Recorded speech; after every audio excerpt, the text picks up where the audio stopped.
Previously on Week Slam. Oh! Oh! Next week's activity is origami from Trey. Hello and welcome to Week Slam with your host, Sam, where the goal of my channel is to try out a new hobby, interest, or activity for 1 week straight and give you guys the progress update about what you can learn in 5 days. This week's viewer-suggested activity is learning origami. Origami, also known as the art of folding paper, is an ancient Japanese tradition dating back nearly thousands of years. It's believed that paper was invented around the year 105 AD by a Chinese court official named Cai Lun by mashing together water mixed with mulberry bark, rags, and hemp, then leaving the mat-like material out to dry in the sun. However, there's some debate that the Egyptian papyrus came first, since they found it in tombs dating back to 2700 BC. The reason Cai Lun is said to be the creator of paper is because he documented his invention by writing it down. Jumping ahead about 500 years, Buddhist monks are believed to have brought paper to Japan and taught a new form of art called orikata, or folded shapes, to Japan's monks and religious leaders, since paper was expensive and unavailable for the common man. Over the years, orikata was mostly made for ceremonial or religious purposes, but eventually became more of an artistic pastime, in addition to help teach children the basics of math and geometry. It wasn't until 1880 that the word orikata was changed to origami, which is a combination of the words oru, to fold, and kami, paper. The first time origami was written about in terms of teaching was with the 1797 book, Thousand Crane Folding, written by Akisato Rito. Nearly 200 years later, in 1954, another man named Akira Yoshizawa brought origami to the modern world with his book, New Origami Art, that changed the game by encouraging you to cut and glue together multiple pieces of paper that greatly expanded the possibilities. Fast forward to modern times, and the popularity of origami is booming, with countless tutorials and books online making it accessible to anyone. There are also yearly competitions for children to compete and try to make the best creation. This week, I don't plan on winning any competitions, but look forward to seeing what I can make.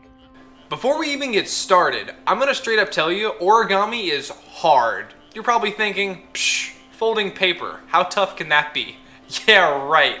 This is by far one of the most difficult challenges I've done so far. Welcome to day number 1 of the origami challenge. Let's see how it goes. Day 1 started out with a simple origami butterfly that came out pretty well, and afterwards I made a bat from that origami book. Although the designs weren't that cool, so I didn't use it again. After the bat, I saw a video for an easy origami elephant and thought, this can't be too tough, but boy was I wrong. I got about 20 minutes into making this elephant when the teacher started doing some crazy inverted folds I'd never seen before, and that's when I decided on a tactical retreat. I'm not joking when I say that if I tried to finish this elephant, I probably would have been arrested for poaching. Our next creation was a simple heart that came out pretty good, followed by a weenie dog that looked more like a grazing cow.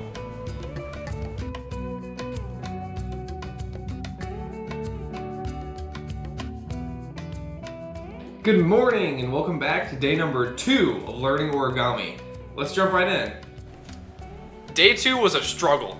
I started out by making a sword that would have gotten you laughed off of any battlefield, so I tossed it.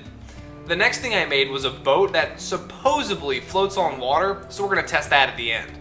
My last 2 creations were a spear that looked more like a spatula and a bird that came out surprisingly well. Today was a tough one, but I could tell I was making some progress.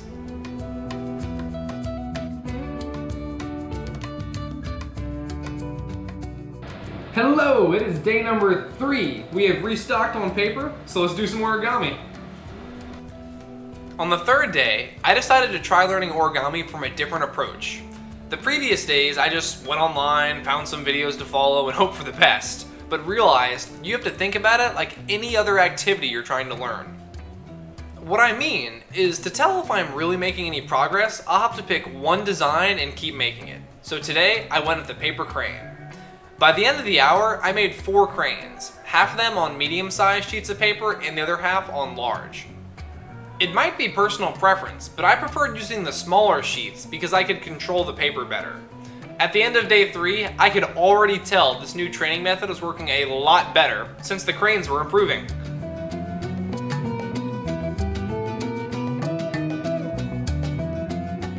Welcome back to day number 4 of learning origami. Today, we'll be trying to make a fish. Let's go! Day number 4 wasn't actually too bad. The beginning folds of the fish shared that sort of diamond shape from the crane, so I was already familiar with how to start it. After practicing for a little while, I realized something useful. Whenever you're lining up 2 edges for a fold, look at the point and make sure it's not over or underlapping the edge, which is a simple mistake that can mess you up later on.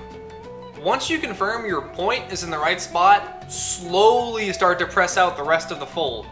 This realization helped me improve the points on my creations from here on out.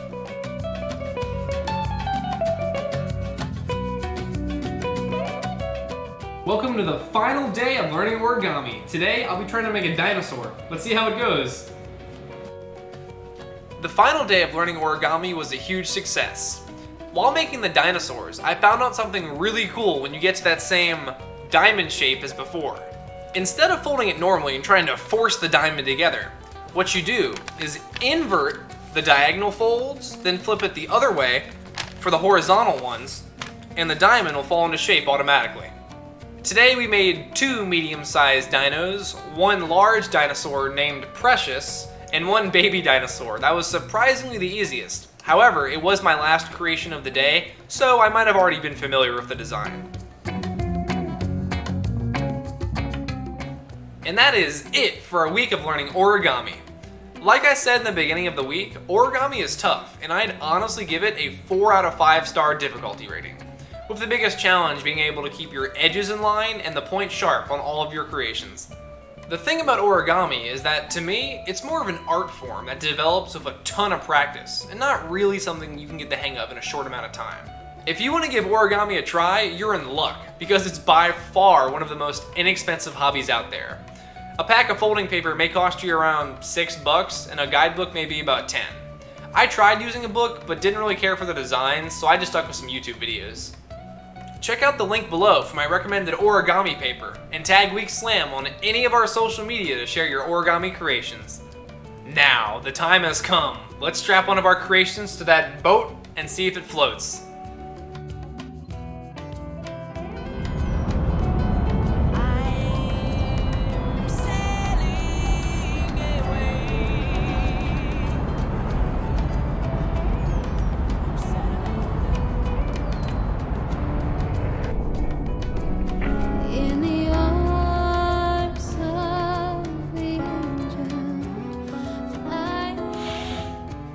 What a brave soldier.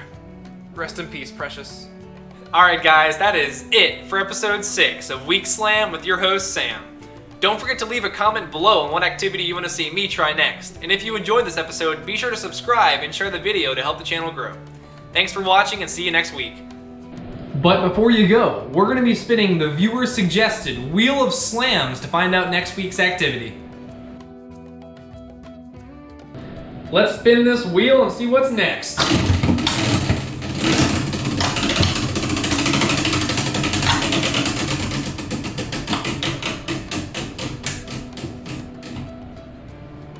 Okay.